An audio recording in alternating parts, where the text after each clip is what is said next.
இந்த பதிவோட தலைப்பு 5 நிமிடம் விஸ் 5 ஆண்டுகள். நல்லது நடக்க 5 ஆண்டுகள் தேவை, ஆனால் கெட்டது நடக்க 5 நிமிடம் போதும். இதுதான் தலைப்பு.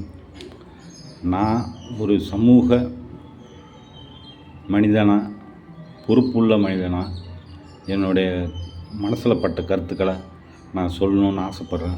அதை தான் சொல்ல வரேன். இது யாரையும் தனிப்பட்ட முறையில் புண்படுத்துறதுக்காக பேசலை. நேற்று சட்டசபையில் நடந்தது இந்த விவாதம், அது தமிழ்நாட்டுக்கு நல்லதில்லை. ஏன்னா தமிழ்நாட்டு பிரச்சனையை பேசலாம், கொஞ்சமாக அரசியல் பேசலாம். அதை விட்டுட்டு தனி மனித தாக்குதல் ரொம்ப அதிகரித்து போச்சு. ஒரு எல்லையை தாண்டி போய் பேச ஆரம்பிச்சிட்டிங்க.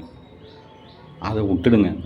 ஏன்னா சட்டசபையில் ஒரு பிரச்சனைன்னா அது தமிழ்நாட்டில் வெளியிலையும் சமூகத்துலேயும் பாதிக்கும். அதனால் எதிர்கட்சி ஆளுங்கட்சி எல்லாருமே பொறுப்பை உணர்ந்து தனி மனித தாக்குதலை விட்டுட்டு அரசியல் பேசுங்க. கேள்வி நேரத்தில் 2320 கேள்விகள் எழுதி கொடுத்துருக்காங்களாம். அதை பற்றி பேசுங்க. அதையெல்லாம் ஒதுக்கி வச்சுட்டு தனி மனித தாக்குதல், அதுவும் ரொம்ப அசிங்கமான தாக்குதல்களெல்லாம் பேசுகிறீங்க. அது வேண்டாம், அதை அவாய்ட் பண்ணிவிடுங்க. என் மனசுக்கு என்னவோ நல்லதாக படல. இது தமிழ்நாட்டை பாதிக்கும்னு என் மனசில் படுது. அதனால் 5 வருஷம் நல்லது செய்யணுங்கிறதுக்காக ஆட்சியை கொடுத்துருக்காங்க. அதனால் நல்லது நடக்கணும்னு நினச்சிங்கன்னா அதை பற்றி மட்டும் பேசுங்க. கெட்டது நடக்கணும்னு நினச்சிங்கன்னா 5 நிமிஷம் போதும். 5 நிமிஷத்தில் கெட்டதை பண்ணிட்டு போயிடலாம். ஆனால் அது நமக்கு தேவையில்லை.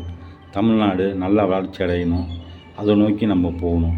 தயவு செஞ்சு எல்லோரும் பொறுப்பு உணர்ந்து செயல்படுங்க. ரொம்ப நன்றி.